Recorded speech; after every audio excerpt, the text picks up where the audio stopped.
Am I the asshole for telling my cheating ex wife to tell her sob story to someone who cares? I, 40 male, married to my ex wife Lisa, 40 female, 20 years ago. We were married for 5.5 years and we had two children together who are 18 and 16 now. Our marriage ended when I found Lisa in bed with another man after coming home from work. Lisa tried to deny an affair was happening and insisted she had simply offered this guy a place to crash for the night. But even if I had tried to ignore the more obvious signs and believed her, she sent our kids to my parents' house and had not mentioned anyone staying over, so I would have been a fool to believe her. After I filed for divorce, Lisa found out she was pregnant and tried to tell me I was the father and that we should get back together, then said I couldn't be the father, which I had already knew because I had a vasectomy and did all my checkups. Then she miscarried and blamed me, citing the stress of divorce and fighting custody of her kids as the reason, even though she was the one who wanted sole custody of our kids and for me to pay 5K a month in child support, which wasn't even possible. She lived with her affair partner and around this time, he got arrested and she stayed in his house. He served about 2 years. So our divorce was finalized and everything. We had shared physical and legal custody 50-50 and had a court ordered parenting agreement that spelled out everything. Our kids hated Lisa's husband. He was a POS and highly jealous of the fact Lisa had to share custody of the kids with me. He was an overbearing drill sergeant with them. He would check their stuff and move between houses with them, including their school backpack. He would confiscate any food they had with them, even if it was from school. Most of the time, he ate it himself or tossed it in the trash. He would write notes to me and insist my kids give them to me. Lisa knew all this. The kids complained to her, and it made Lisa complain to me, and she took me to court once, saying I was engaging in alienation because the kids complained about her husband to her. The judge didn't entertain her beyond letting her make her case in court. Lisa and her husband's personal life was a mess. She found out he lied about having a kid when they met, and he found out he had fathered another kid when him and Lisa were cheating behind my back.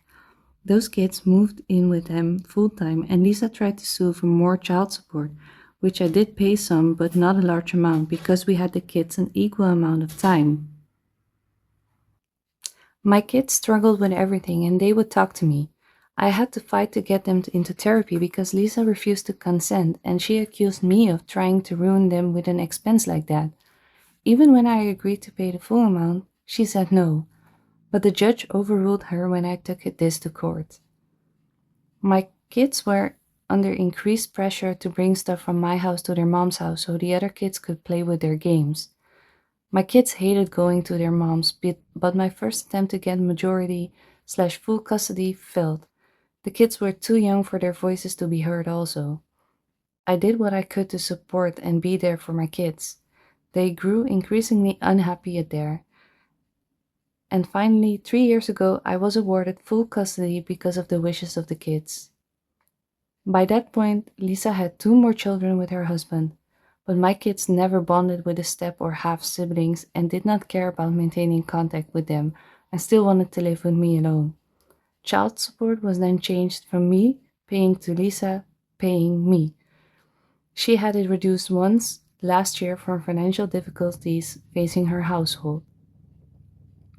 In the last couple of months, Lisa has contacted me a grand total of 42 times via email, asking for financial support and for me to send her kids old stuff to her house.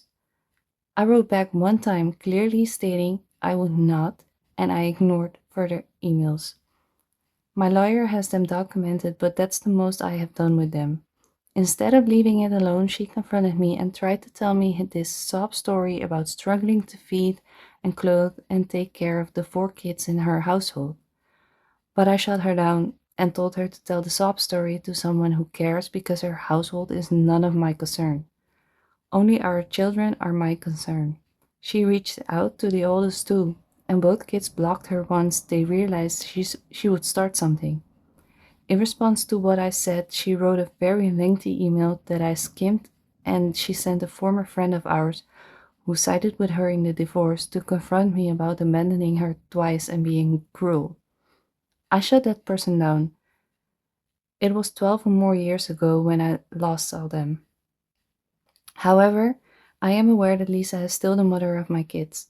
I know they don't care for a relationship with their mother or step/half siblings right now, but that could change. And maybe I am not creating the best environment for them now, more specifically because of how I spoke to Lisa when she asked for help. I know all that did was worsen things between us. Does this make me the asshole? That's what I want to know.